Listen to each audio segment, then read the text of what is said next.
Ang mangyayari ngayon, magre-recant ang mga testigo. Panoorin ninyo, sigurado ako dyan.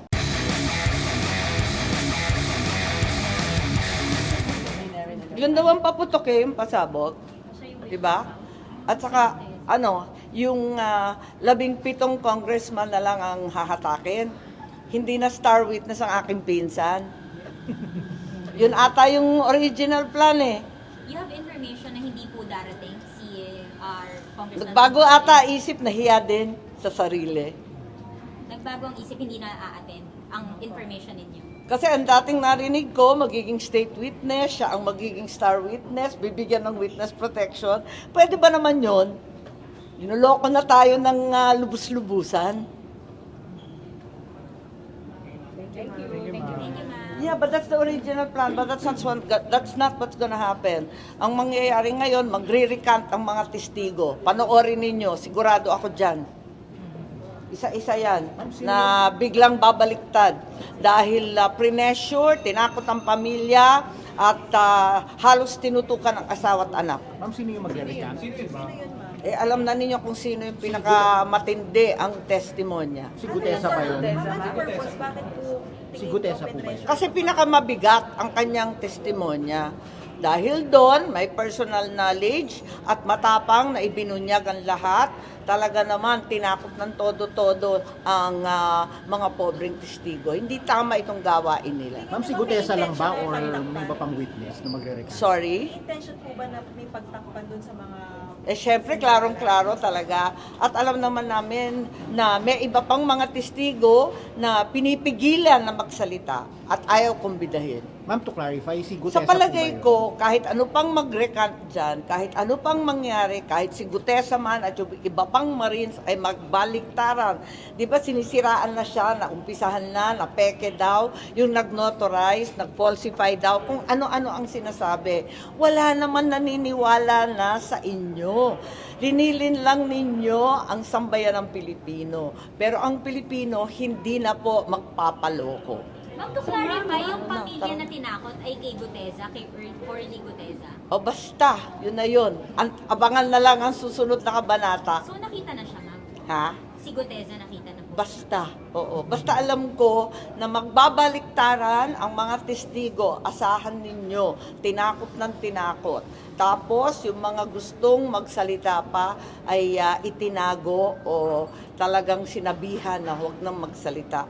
Pero ang buong kapulungan, nalalaman ang katotohanan. Nakita naman natin ang daan-daang namatay sa flood control. Nakita naman natin ang mga bahay na nasira. Alam naman natin ang katiwalian at kilala natin ang mga muka ng mga gumawa. Sino yung nasa likod ng pananaw? Sorry? Nasa likod ng pananaw? Oo naman. Sino? Sino? Hindi ko alam. Yung mga kaya manakot at yung mga takot na sila ang madadali. About Senator Bato, well, unang-una talagang isang malaking kabulastugan ang pinagsasabi nila na may balita, na merong warrant, na narinig nila, na may kopya, na hindi maipakita, pero sinentensyahan na kung anong gagawin. Ano bang kalokohan yan? Tapos, ayan, nagpauso pa na hindi magkasundo yung kapatid. Yung kapatid naman, ang sabi, wala pa daw warrant.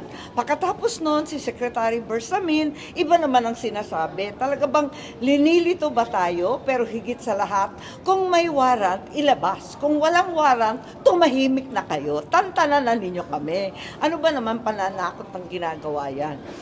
First and foremost, ang DOJ, parang nakalimutan ninyo na sinabihan na tayo ng Pangulo ni Bongbong Marcos, ang ating presidente, na walang jurisdiction ng ICC dito sa Pilipinas. Di ba sinabi na yon? Pero, ayan, iba ang sinasabi, iba ang nagawa. Bakit? Nadampot bigla si Presidente Duterte. Kaya't eto nga, andito na naman, without any formal request or communication, either from the ICC or the implementing Interpol agency, the DOJ is so eager to resurrect the same illegal mechanism it utilized against the former President Rodrigo Duterte.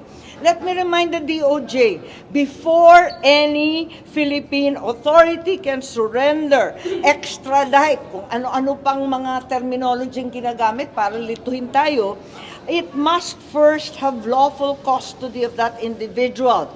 Section 17 of RA 9851, the oft-cited law of the Ombudsman, na hindi ko maintindihan kung bakit yung Ombudsman na ngayon na nakikialam sa mga extradition, merely authorizes the surrender of the person in custody. It does not grant authority to arrest any person na wala namang warrant.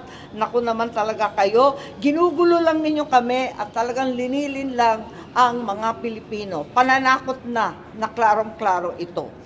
And to construe otherwise would be tantamount to authorizing the extrajudicial arrest for the purpose of delivering a Filipino citizen to a foreign tribunal. Bakit tayo papayag isuko ang Pilipino sa mga dayuhan?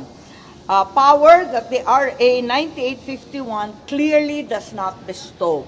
And also, the DOJ must be reminded that clearly under our Constitution, only Philippine courts may issue warrants of arrest, as they alone are vested with the fundamental law, our Constitution with judicial power. No act of cooperation with a foreign entity can supersede the Constitution and the fundamental guarantee of due process and of sovereignty. Yun lang. Siyempre sa ngayon, ang dapat ipaliwanag sa taong bayan na huwag tayong papayag na maulit muli ang nangyari kay Presidente Duterte. Kung maulit na naman yan, itong inaanunsyo nila, nadadamputin na naman si Senator Bato, si Senator Bongo, pati si Vice President Sara Duterte. At hindi po pwede yan. At kung sino-sino pa na linilista nila, katarantaduhan na yan, huwag na tayong pumayag. Sa ngayon po ba, ma'am, dahil wala pang warrant, kailangan immediately i-produce or i-present kung sakaling may warrant pa at kung wala, ma-clarify? Yun po ba yung panawagan ninyo? Ang panawagan ko, hanggat klaro at maipakita ninyo na totoo, kinakailangan tumahimik muna kayo. Kasi puros pananakot na ito. Ikalawa, kung talagang nariyan na yung warrant, fair warning lang, babala lamang sa ating mga opisyal, alalahanin na merong pang batas, merong pang konstitusyon, at may karapatan ang bawat Pilipino ipagtanggol ang sarili sa sarili nating mga korte. Ano po nakikita nyo? Pasok dito sa Senado. Wala ako narinig kay Senator Bato, si Nancy De La Rosa na lang nagte-text eh. Kasi hindi mo naman mabibintang yung tao, walang warrant, puro haka-haka, puro chismis, puro balibalita, puro kopya-kopya. Tinatakot naman talaga siya. Ano ba naman yan? Ano pong sabi ni Mrs. Nancy? Well, abalang-abala siyempre ang misis niya at sanay na sanay yan talagang asawa ng pulis. Pero ganun pa man, takot na takot. At kabang-kaba, nananawagan, natulungan sana sila na kahit papano may due process, may hustisya, may soberanya ng Pilipinas ang umiral sa lahat. Tatanong na kayo si Mrs. Humihingi ng tulong sa lahat, talaga naman. At kung maaring tulungan, sabi ko, asahan ninyo kung anong abot ng aking makakaya.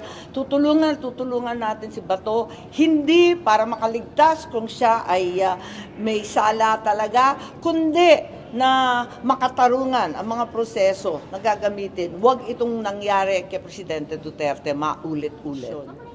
Sorry, balikan ko lang. Ano po yung categorical na tulong na hinihingi ng asawa ni Senator Bato? Wala. Sinasabi lang niya, kinakailangan tulungan kasi itong nangyayari ay hindi tama. Pero ma'am, would you know if meron na pong international law expert or lawyer po na I have no idea. Thank you po. Yes, generic lang talagang nagpapasaklolo lang talaga. As in, natataranta lang talaga kaming lahat. Pagkat hindi naman tama ito. I'm absolutely appalled by the Ombudsman, the Department of Justice making all these very reckless statements without any proof in hand, without providing any evidence.